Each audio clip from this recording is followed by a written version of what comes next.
What's up, guys? Welcome to the Top Shelf Show. My name is Dustin Kinnan. We are so excited to have you here. On this show, we talk to high-quality entrepreneurs and business owners about life, about family, about work, about goals and dreams and everything that goes into being an entrepreneur. We are so excited to have you here. We hope you walk away with some incredible insight into their lives and their stories and some inspiration for your business and your brand and achieving the goals that you have for your life. Thank you so much for checking it out, and we'll see you in there. Hey guys, welcome to Shelf Life. Today we have Brent Nelsen. He is with Barbers of the Low Country. I'll let you give a whole spiel in a second and kind of talk about Barbers of the Low Country, but super cool. They have a 3-generation barber shop, a chain of barber shops down in the Bluffton, Hilton Head area. So we got him on today to talk about barbering and building a legacy and just all things Barbers of the Low Country, Brent Nelsen. So why don't you, I'm going to take a drink of coffee. Why don't you just kind of introduce yourself and whatever you want to say about Barbers of the Low Country and what y'all do? Well, first off, Dusty, I want to take this opportunity and thank you. It's an honor for you to think enough of me to even want to have this conversation. But I'm glad to be here, and thanks for thinking of me. But as you've already mentioned, my name is Brent Nelsen. My dad and I started the shop in 1997 on Hilton Head, South Carolina. And we started it not really thinking of it as a business. It was just a place to cut hair and go home. And it wasn't really until 2010 that I started looking at it as this could be a big business. And so I started looking at what other shops were doing, or should I say what they weren't doing, and capitalizing on that. So prior to 2010, we never sold any product. I mean, if we sold something, it's basically a customer said, "Hey, can you get me this?" And we sold it for $1 more than what we paid for it. Yeah, which means you really made nothing. Actually lost money because of shipping and all that jazz.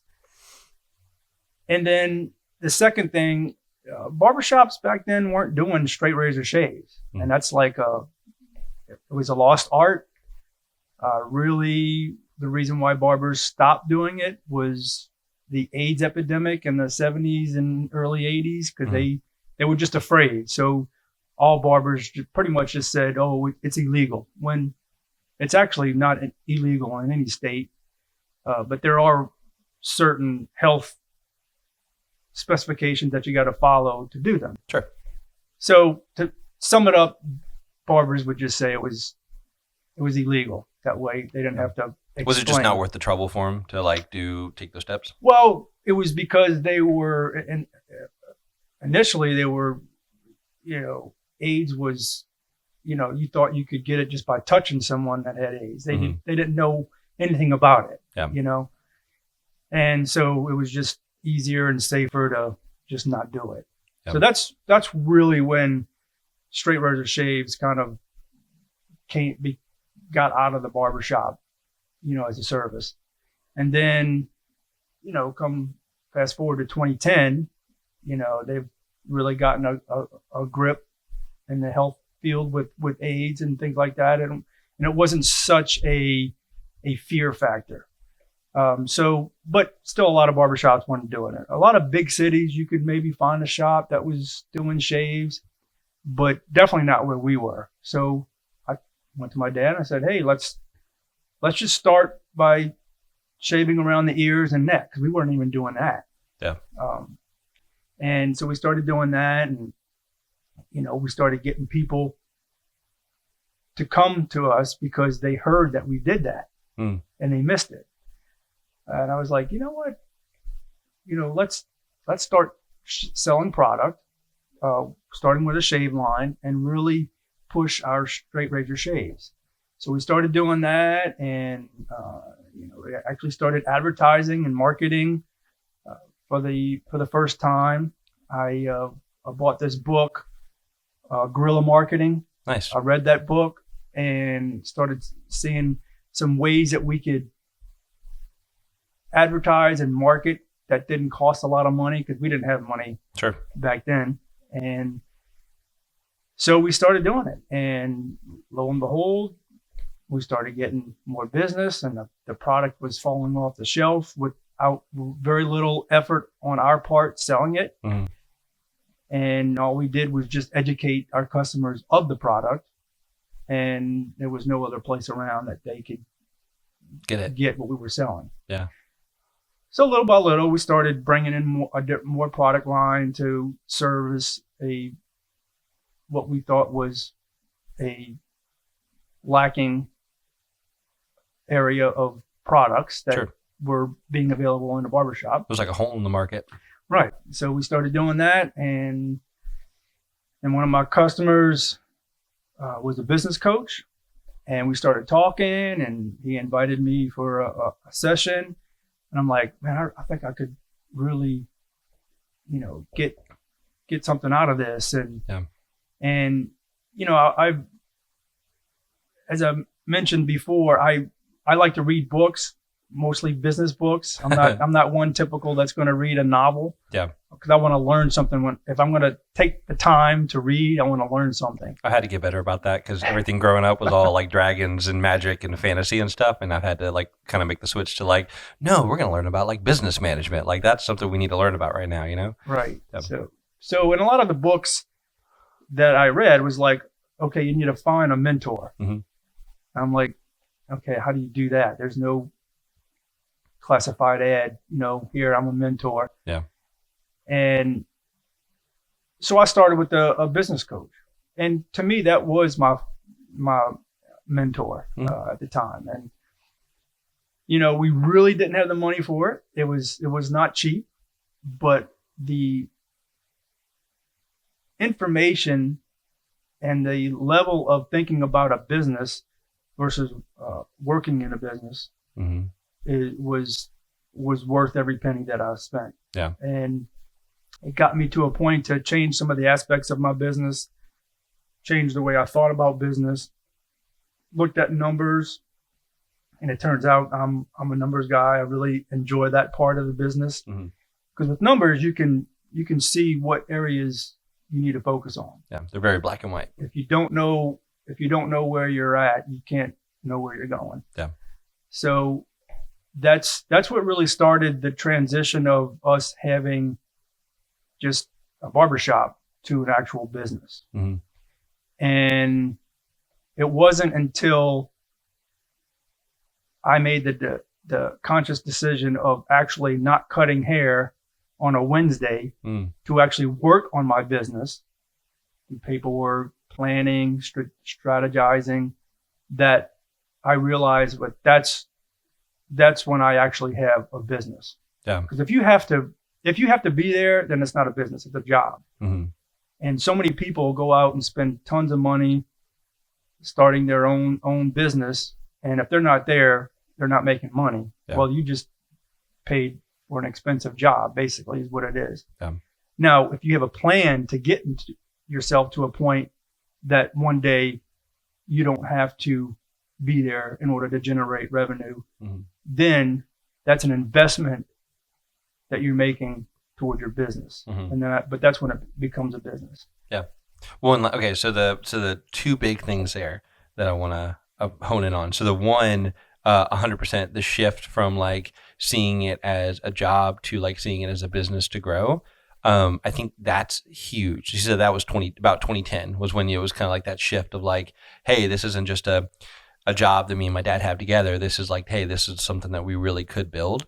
Love that. Okay. And then the second thing, like, I don't know, it's really cool because so I'll be honest with you. Not that I was going to lie to you, but I don't know that I would have like, if I was looking at something like a barbershop, I don't know that I would have thought, or I don't think most people would think like of the nuances of like, hey, like let's not just like, hey, we're going to just, how to say this. If I was going to grow a barbershop, I think honestly, all I would think of is like, hey, we just got to get more people in the door. We just got to up volume. And what I'm hearing on the, hey, we're going to do straight razor shaves. Hey, we're going to products. Hey, we're going to like, almost like instead of like, let's get, almost like instead of, hey, instead of build a taller tower, we're going to build a wider base. You know what I mean? So that like, yes, obviously up volume, more people in the store, but hey, every person that comes in the store now, instead of them being, hey, we're just going to cut your hair, it's, hey, now we've got a bit of an experience and we have something that other people don't. And we also have this access, we become the access to these things these products that you can't find somewhere else. You know what I mean? And I feel like that's, can you speak to that of like that, like building, really building a business, you know what I mean? Where it's not the job, it's not this job of like, all right, come in, cut your hair. Okay, next. It's like, hey, there's this, this base, you know what I mean? Like this wider kind of foundation, really. Well, stepping back a bit, I think it's important to know that I never intended on being a barber. Yeah. It was something that I just fell into. So I never looked at it as a business from the beginning. And from 97 to 2010, I would, and might even started a little as early as 2009, but just around that time, I've been always looking for opportunities to get out of cutting hair. Yeah, no, we've talked about that. Yeah. But through a series of situations that happened to us personally, or me personally, you know, it was just like God pulling me back in and just saying, look, this is the path that I want you to go down. And once I realized that is really when I saw the opportunity of a business. Yeah. So ultimately that is the first transition part that I went through. Yeah. And for me, it was a spiritual awakening, if you will. And it was probably one of the most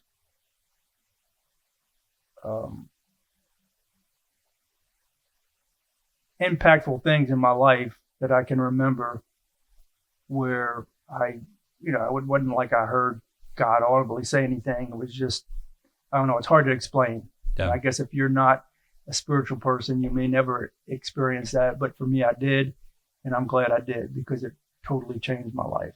Well, and then like being able to take, I think that's, so what's cool with that is, I don't want to put words in your mouth, but like, I feel like that experience for you, you were able to almost reframed how you saw barbering. You know what I mean? Oh, absolutely. 100%. Yeah. Because before I never saw it as a business. Yeah. I mean, Sports Clips was coming out, but to me, that was someone that just had a ton of money that could open up franchises, you know, or start that type of business. And actually, when 2 years after I started cutting hair was when Sport Clips actually became, started growing as a business. So the time that from the time that I got to 2009, 2010 is, prior to that, I never saw it as a business. Yep. I mean, I never even could comprehend how it could be a business, because there's barbershops on every corner. You got 2 chairs, 8 chairs.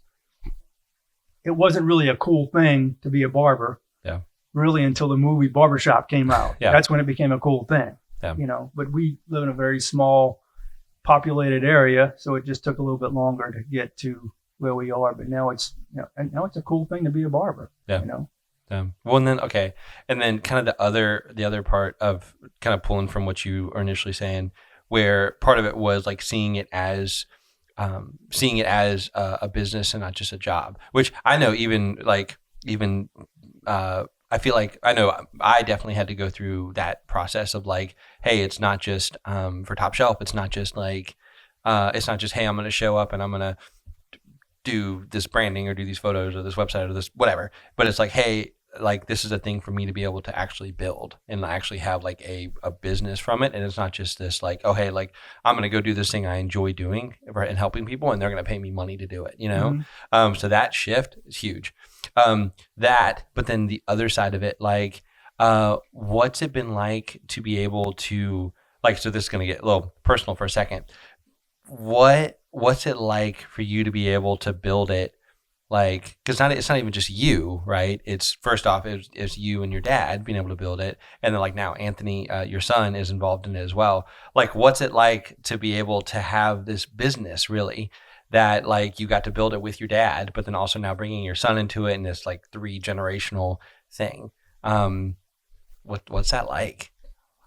Well, again, what it's become is not what I originally envisioned. Sure. Yeah. And honestly, if my son chose not to be a part of it, I did not pressure him. In fact, I was talking him out of it more than like, into no, it. Are you sure? Like, because I want him to fight and say, no, I really want this. And then finally my wife was like, Brent, will you stop talking him out of it? He really wants to do this. So that's when I stopped. Yeah. You got to listen to your wife, Yeah, there you go. But so that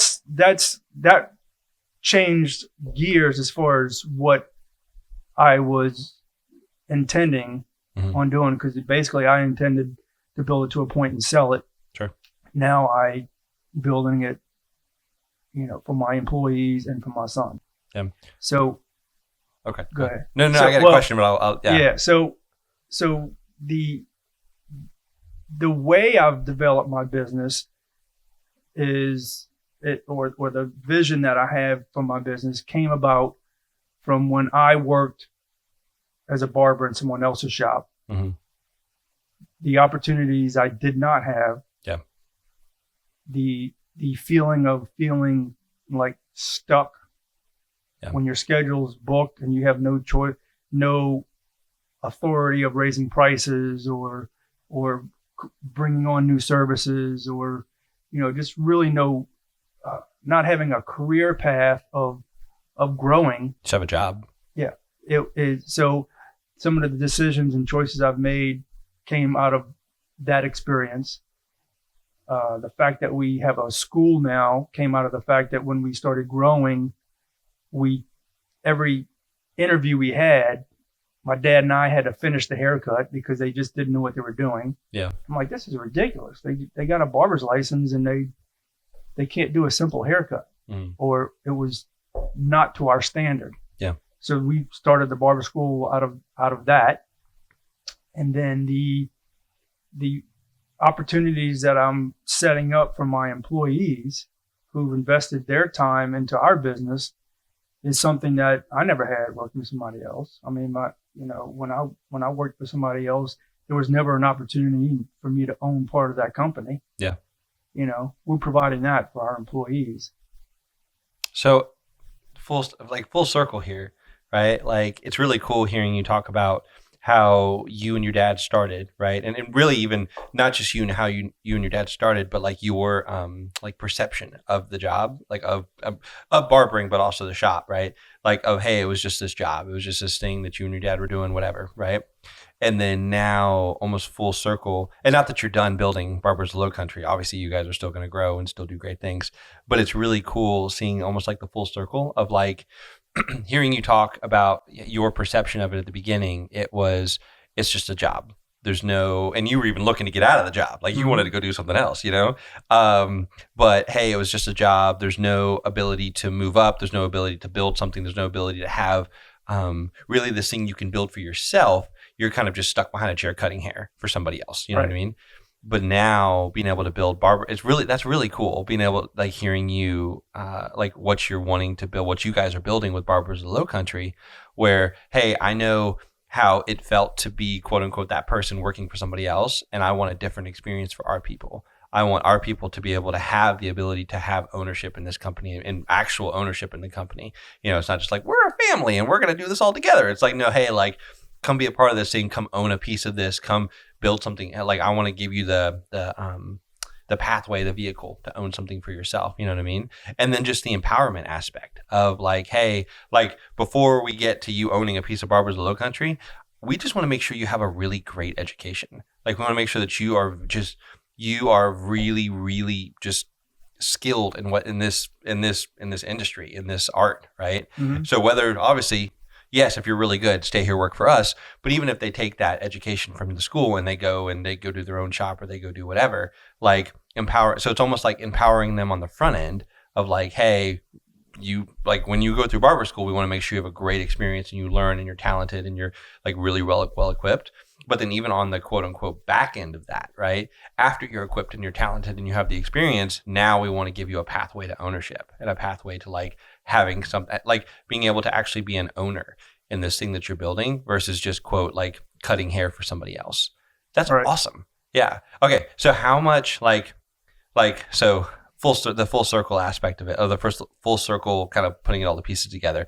And to be fair, that could just be me in my head being like, I could see the pieces, you know? At any point, how much would you say your experience cutting hair for somebody else in somebody else's shop weighed into these decisions that you've made with Barbers of Lowcountry? So of like providing the opportunity for ownership, providing the education in the school, like would you say any of it like there was like, hey, how much, I don't want to put words in your mouth. How much would you say it weighed in on like the why you've done the things you've done or the way you've done them?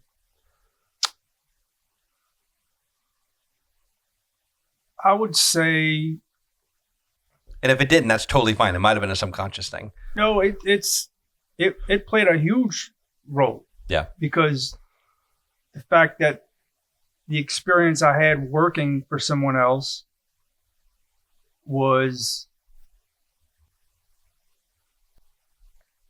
not desirable Sure. Yeah. is the reason my dad and I opened the shop in the first place. I feel like everyone that starts a business, as a caveat, everyone that opens a business and starts their own thing, it's because they just really did not enjoy working for other people. Like I knew at 16, I was like, I don't know what I'm going to do. At one point I was like, I'm going to open a restaurant. That's tough. I'm going to be a hydroponic farmer. I probably cycled through like 10 different ideas and then kind of fell into content and marketing and media and stuff.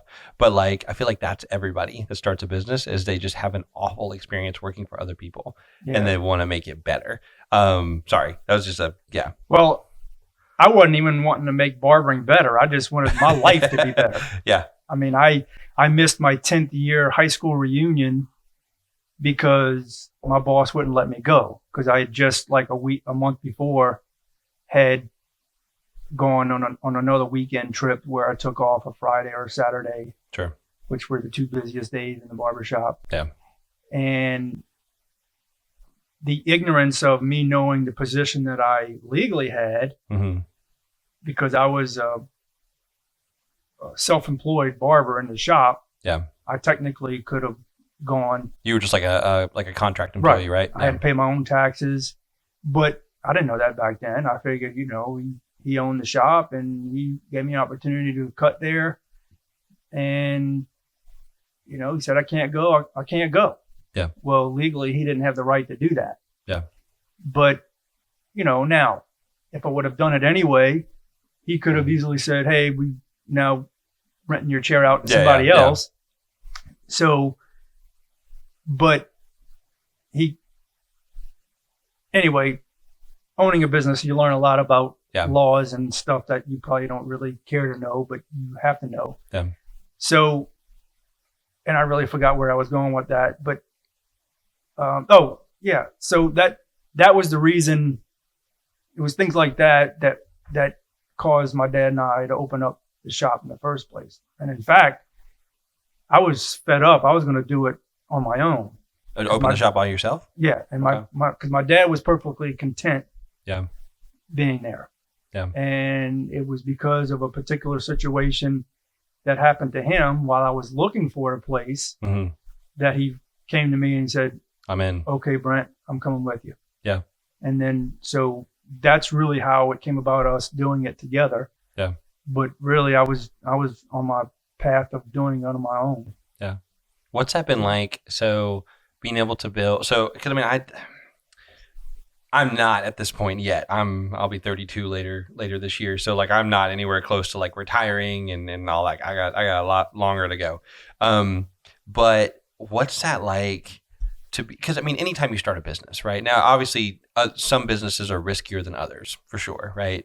But what's that like being able to build with your dad, alongside your dad, being able to build this business and like for him, because he's 70, 70, he'll be 78 this 78, year. he'll be 78. Yeah. So like I mean, not that I don't think he has any plans of stopping anytime soon, but I mean, he's 78, you know what I mean? So like that, like there are plenty of people that would retire at 70 something, 78 years old, right? Like, what's that mean for you to be able to like, to have built this company alongside him, with him, right? It's kind of at a point now where like he could retire. Yeah, I think even you, well, I don't want to put words in your mouth, but I know like we've talked before and you said that like, I'm paraphrasing, but something to the effect of like, I could keep Barbers of Low Country where it's at now and I would be okay. Like we would be fine. Like the bills would get paid, the whatever. Like, how's that feel to be able to like look back at like what you guys have built? And obviously you're not growing, not stopping, you still want to grow, still want to move forward, like still want to do the things, but like to see the success that it's already had for you and for your dad. It's first off, going back even further, when I was a child, I've always worked and I just loved to work. Yeah. And I worked with my dad. My dad was in construction back then. Oh, okay. Yeah. So on many weekends, on a Saturday, I'd spend my day working on construction jobs with him. He did remodeling. Yeah. And I loved it. I mean, that's really what I wanted to do when I graduated high school. Work with him. Yeah. Yeah. And so in my sophomore year, when he decided to go to barber school, I was like, oh, what do I do now? Shoot, now what I'm going to do. Yeah. So I always loved spending time with my dad. Mm-hmm. It really didn't matter what we did.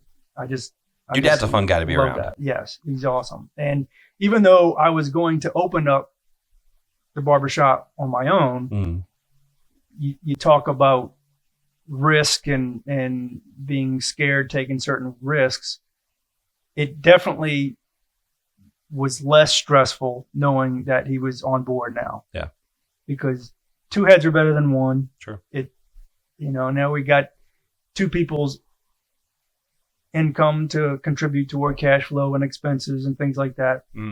So it definitely made me feel at ease. Yeah.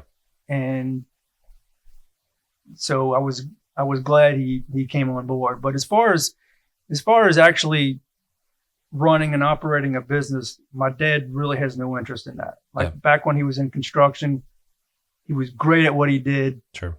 The business aspect just wasn't him. Sure. And I knew that, and he knows that. Yeah. So that aspect is what made it a little less stressful. Sure. Is when he wanted to come on board. Yeah. Well, and so what's funny is first off, I feel like that the dynamic that you guys have is kind of like the dream scenario when it comes to if you have multiple people that are like that own a business involved at that level in a business, where you have almost like the owner. I don't want to say the owner and the operator, but maybe a better way of saying that is like the operator and maybe the manager is probably a better way of saying that, where it's like you have two people where one of them is operations, like they can run it, they can do all the things, they love what they do, they like call it the day to day, right? Like that's just where their head's at, that's just what they excel at, right? And that's their thing. And then on the other side, you maybe have like what I'd call like the manager. So this is like you said, you got into doing the numbers and realized I really like doing the numbers. I am not a manager. That is not me. I would be on the operator side of when the day comes and I'm able to I'm able to take photos, shoot videos, and talk to people. Now, obviously, I know what's going on with the finances, and I know that by that part, and like I'm aware of what's happening with it.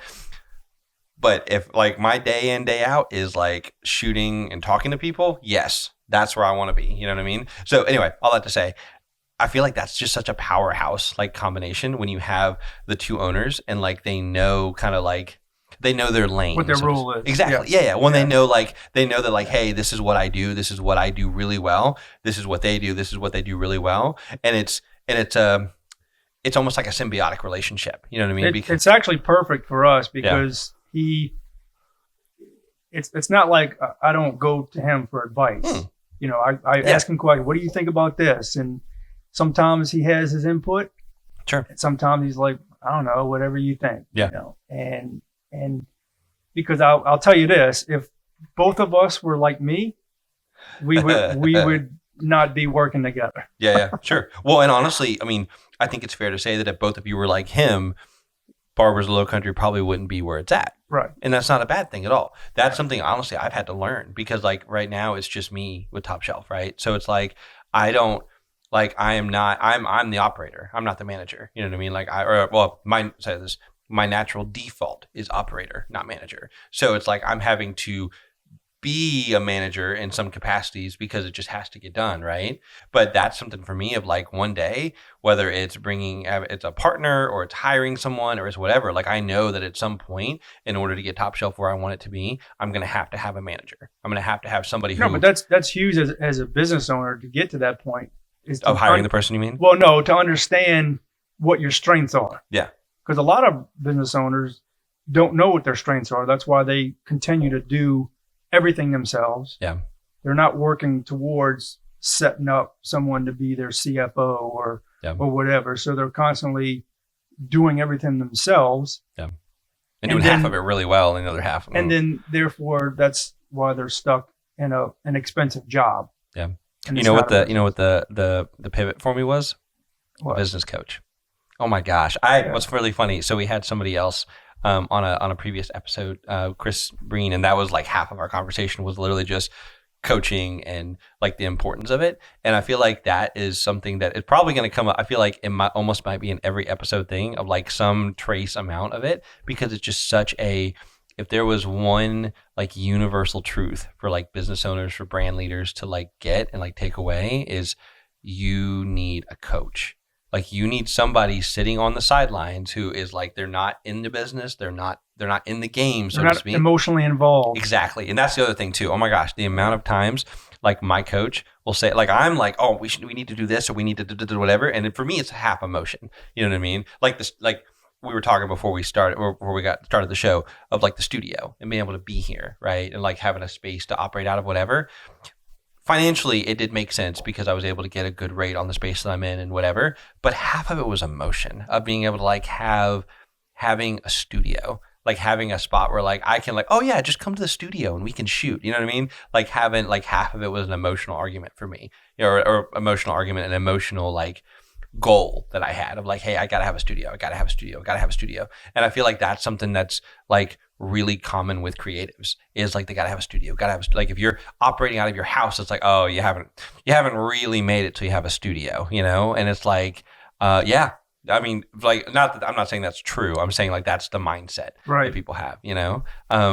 So what's been, if there was like a takeaway, so talking business coaches, right? What would you say, and this is kind of throwing this question at you, but what would you say the biggest takeaway that because you've had multiple coaches actually? Yeah. Since my first one, there might've been a few months without one, but I've got one now. Yeah. Or two actually. Yeah. So, one is the two I have now. One is their expertise is marketing, and the other one is numbers. Okay. So what would you say the biggest, if you pooled all of what you've learned from coaches, right, from your first all the way through to the ones you have now, what's the biggest, or what's a takeaway? What's like a universal, like, doesn't matter the industry, the business, whatever. Like if somebody was watching and they only watched for the 45 seconds that you said this, like what would be something that I feel like would just be beneficial to anybody hearing it? Tracking KPIs and knowing your numbers. Yeah. Is that like, so when you say KPI, break that down a little bit. Key performance indicators. Okay. And, you know, there's different things for different businesses, but like for us, the number of new clients that we get every month. Sure. The retention rate. You know, what how like them coming back, you mean? Yeah, the retention rate. You know, what is that for the shop? What is that for the individual barber? Oh, nice. Okay. So because now when my managers do their quarterly evaluations with our team, by them knowing those numbers, they can say, okay, look, John Doe, you can, you know, this is where you're at. If this is where, if you want to be, this is what you need to do. Yeah. But without those numbers, you can't make those decisions. Yeah. It's like what gets measured gets done. Right. So, you know, revenue. Yeah. Service revenue. Mhm. We have a school, so tuition revenue. Yeah. Product revenue. Yeah. There's one thing that we're trying to work on in every shop. Forbes magazine did an article years ago on our industry, and they basically indicated that a salon or a shop, barber shop, 20% of the revenue should be retail product. Really? Okay. Well, we're struggling at 5%. Sure. So we've got a lot of room to grow. Sure. But knowing what that percentage is knowing how we can grow. Yeah. And so those numbers, the retail product numbers. Yeah. So the key performance indicators is huge in knowing where you're at and what you need to do to get to where you want to be. Yeah. Well, we were talking on the drive over here, right? We were talking personal budgeting, right? And I was talking about how, like, when Elizabeth and I had like started doing a budget, and you were saying that for so many people that hurdle to get into doing a budget was they don't want to know, because like it's like the immediate like benefit of a budget isn't that like, oh, all your problems are solved, whatever. It's usually, hey, this is how bad it is. But this is where you're at. Like, this is your starting line. Snapshot. Yeah. So this is like, hey, I'm like, you're not where you want to be, but now you have a starting line. You know what I mean? And then when you combine that starting line with the goal line, if you will, so for the product sales, 20%, right? Like 5% isn't where you want to end up, but now you know what it actually is. You're not guesstimating. It's not emotional. It's just numbers. It's just the ones and zeros of it. You're at 5%. You want to be at 20. Okay, now there's this 15% growth that we need to see happen. Well, now how do we make that happen? You know what I mean? And you can actually put a plan together, and you can actually move forward, and you can actually, and then even what's cool is even over time, because I'm sure you guys aren't going to stop tracking it. So it's like, hey, right now it's at 5%, but then we do X, Y, Z, and then, this time next year or later this year or whatever, it's okay, hey, now, product sales are at 7.5%. 10%, you know what I mean? Oh, awesome, cool. Are we at 20? No, but we're moving that direction. What we're doing is working. Or on the other side, a year from now, you guys are trying stuff, whatever, and you're still at 5%. Okay, well, that doesn't work. So now we need to do this other thing instead, or we need to change whatever. I feel like it empowers you when you have the numbers and stuff. I know I didn't track, oh my gosh. This is embarrassing. I didn't track sales and revenue until maybe like a year ago. So it was just hard, because it's like, especially when you're like solopreneur, it's really just you, smaller operation. Like, it just feels like, oh my gosh, like it's this almost like feast or famine mentality of like, everything's incredible and all this stuff's coming in and the work and oh yeah. And then you have like 2 weeks later, nothing's coming in. Right. The walls are closing in. How are we going to buy food? Like, oh my God, like, is this you know what I mean? Whereas like, and not to say that people don't have fluctuation in business, but when you have those numbers, then you can look and say like, did you make anything this week? Maybe not. Maybe you didn't have a sale come through, whatever. But 2 weeks ago, you did. And overarchingly for this month, you're fine. Things are fine. Right. Everything's okay. The world is not ending, but you don't know that unless you track it. Right. Because a good example of that is when I was my first business coach. Heck, I didn't even know what a P&L was before that. So he gets me to look at it, and I go in, it was a September, halfway through September. And this is what a lot of business owners get into the rut of thinking, that if there's money in the account, then they're making money. And that's not the case. Well, we had a lot of bills come in, so we had very little money in the account. Mm-hmm. And because I saw that there was very little money in the account, I felt like we were going backwards. And I'm like, I'm putting all this effort in. Yeah. I feel like it's not doing anything. Mm-hmm. And my business coach was like, look, I was actually in tears, Yeah.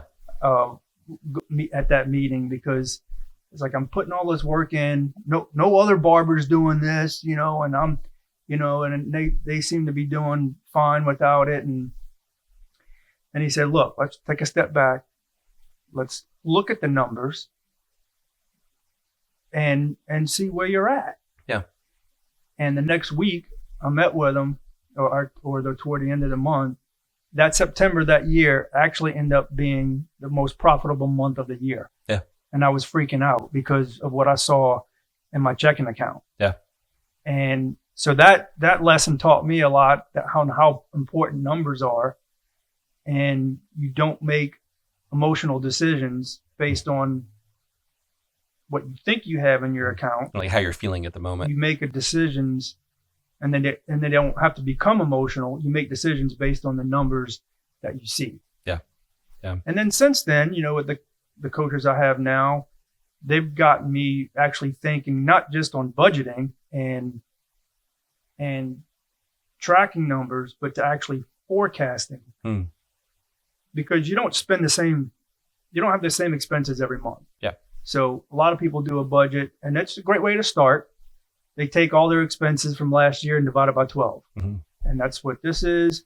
But, it's like we sell beer and wine, or we serve beer and wine in our shops. Mm-hmm. So we have a beer and wine license at our Bluffton location. Mm-hmm. Well, that's a 2-year license.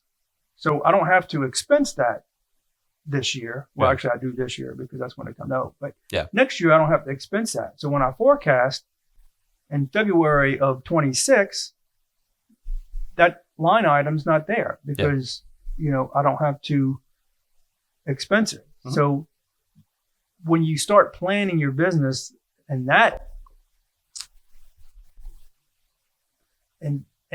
way, it allows you to make even future decisions down the road because and I'm still learning that aspect because I've never done that before. Sure. But I'm still learning that aspect and getting better at that. But basically, the better you can get at forecasting, the better decisions you can make for growing and expanding your business. Yeah. Well, and then like having the previous numbers, like knowing where you're at currently, where you've been. And I feel like the longer you do, the longer you're tracking those KPIs, the longer you're like tracking those numbers month over month over month, then you're just that much more informed to forecast, because then you're not going off of, hey, this is like great to have last year, but what if you had the last 2 years? You know what I mean? And obviously, there's going to be growth, there's going to be other things. So it's not like exactly those numbers taking it, but being able to have that information and then really even seeing like year over year, well, hey, statistically, we've grown 5%, 10%, 15%, whatever it is.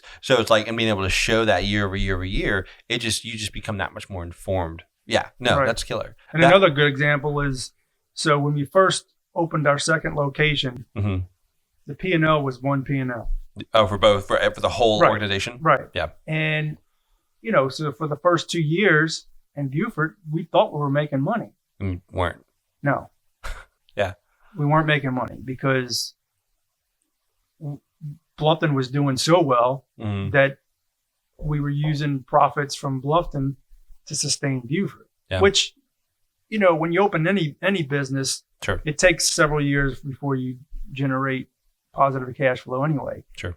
But I didn't know that. Yeah. I'm like, okay, so if I started duplicating businesses based on that, then I'm like, well, then I don't have a reality picture of what is possible and what can happen. Yeah. Well, and you're almost like straining, like, so take the Bluffton, Beaufort example, right? If you did that and then you added a third shop or a fourth shop, right? And let's say Bluffton was doing so well that it was able to support all of those, you know what I mean? Well, now you're putting a lot of strain on this one, quote, location part of the organization that like you're putting and it's kind of almost like stagnating it because all of its extra money is going to support these other places. You're not going to be able to do what maybe that location needs to do independent of the other ones, like the school and like other, things like that. But it's like, what you said 100% of like, you don't know, good, bad, whatever, like you don't, and I think that was kind of where we landed before we started recording. But it was like that, like having a budget and doing that stuff is like, so many people, they don't, or they put it off, or I don't want to do that, or I'm not a numbers person, whatever. And I think like what it ultimately comes down to is they would rather be ignorant because ignorance is bliss. Like they'd rather just, they don't want to, they know it's bad, but as long as they don't do the numbers, they don't know how bad it is. Right. So they can just oh no, it's fine, everything's okay, like I'll be, and it's like not really, you know what I mean? And I think that kind of goes back to what we were saying before of like, instead of seeing it as a job, you see it as a business, and you see it as like because that's one of the hardest things for me is like separating the like creative aspect of what I do from like, there's the creative component of it for sure, but the business part is equally as important, because reality is without the business part of it, the creative's not going to happen. You know what I mean? Right. Or maybe the creative happens, but meanwhile, I'm not getting paid and the bills aren't getting paid, and with the like, we're hanging on a shoestring. You know what I mean? Like we're just like barely making it, and ultimately what that does is when you're just like barely able to do what you love to do, it impacts your ability to impact others with what you do, and to scale and to grow and to do more. You know what I mean? To open new locations, to expand your team. For you, I'd say one of the big. I'm not trying to put words in your mouth, but being able to like, hey, I want to build. I love what you said earlier, by the way. I'm now your focus for Barbers of Low Country is you want to build it for Anthony, but also for your employees, and you want to build it to provide this opportunity for them. You can't do that if Barbers of the Low Country is about to go belly up because you don't know the numbers, and you know what I mean? Right. Like a bankrupt Barbers of the Low Country serves no one. You know what I mean? Yeah. It's killer. I don't know where I was going with that. That's awesome. Okay. So, we are coming up on the end, right? So, two questions. One, as a business owner, and you can't use coaching because we already said that as like the one takeaway thing. But like as a business owner, somebody who like leads a brand, right? Like what would you, if you only had like 15 seconds, right? To talk to somebody who's just getting into business, what would you tell them? What would you want them to know? About what specifically? Anything, just about business. Like what? Like if you were. What's the most important thing? Yeah. Outside of knowing your numbers. Outside of knowing the numbers, because we already said that. They're getting a double bonus today. And by 100%, it's your people. Yeah. Okay. And the culture. Okay. So the culture starts with the top. Mm-hmm. But the people is the one that flourishes the culture and the experience to the clients. Sure. By far, that is the most underinvested, undertouched on subject in businesses that is your people. Yeah. Your people, because just my dad and I mean, Barbers of Low Country is Patty, sure, Bill, Jacob, Kevin, Darius, Anthony, yeah, Brandon. You know, it's all these. I'm not naming everybody, yeah. But I mean everybody. He loves the other ones too. Don't worry. But yeah. that's what Barbers of Low Country is now. Yeah, well, and that's what the clients see. Like they're the people that they actually interact with all the time. And it's your people. Yeah. And I hate that we're coming up on the end because I do want to dive more into this. We'll have to have you back sometime. But so culture happens at the top. How important would you say it is for you to define that culture? So thinking the same way of like the numbers, like what gets measured gets done, right? Like KPIs. How important is it to like document that culture and to, hey, this is who we want to be. This is what's important to us. This is like, how important is that? Very important. Yeah. Okay. Write it down, have it on your wall. Yeah. And communicate on it. your website. Yeah. Communicate it. And the simplistic you make it, the easier it is to be understandable, to follow. Yeah. To memorize it. Yeah. Okay. So people, culture, super important, way under invested in piece of business. And then the last thing, when you think about Barbers of Low Country, right? Which this probably, we should have left it till the very end, but it's fine. When you think about Barbers of Low Country, right? So you guys have been, started in 99. So you guys, 97, sorry, excuse me, 97. Started in 97. So 20, do my math, 28 years, ballpark, 28, right? Say 97. 3 and then 25, so 8, 28. It'd be, 28. 28, yeah. okay. He can do math, everybody. Me, not me, him. You can definitely do math. All right. So 28 years, right? So obviously, you're not done, right? Still one to go. Oh, no. What's next? Where do you want Barbershop or Barbers Low Country to be in the next, call it 28 years, 25, 28 years? 28 years? Sure. Well, I'm saying 28 specifically since you've already been there 28, but we can say 10 or 15. It's fine. I'd say in the next 10 years, I'd like to have at least 5 more shops, 5 of which employees are owning and operating. Mm-hmm. And I'm not going to get involved right now what that opportunity looks like for them. Sure. But it's at least 5 more shops and a couple of more schools. Yeah. Because obviously the schools that we are running, or the school that we are running, is designed to create future employees. Yeah. And so, yeah, just keep doing that, expanding to different areas. Yeah. I'm from New Orleans originally. I'd love to have a shop back reason there to go visit. where, either in New Orleans or on the North Shore where my family are living. Yeah. I would love that. So that's just not stopping. Yeah. I may not be cutting hair in 10 years. Yeah.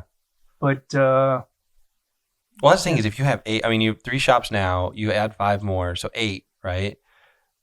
You wouldn't have time to cut hair. You just you know what I mean? Just the amount of and obviously I'm at that point. There's no way it could possibly be just you from a management standpoint. That's just right. unless you're working way more than you did when you cut a hair.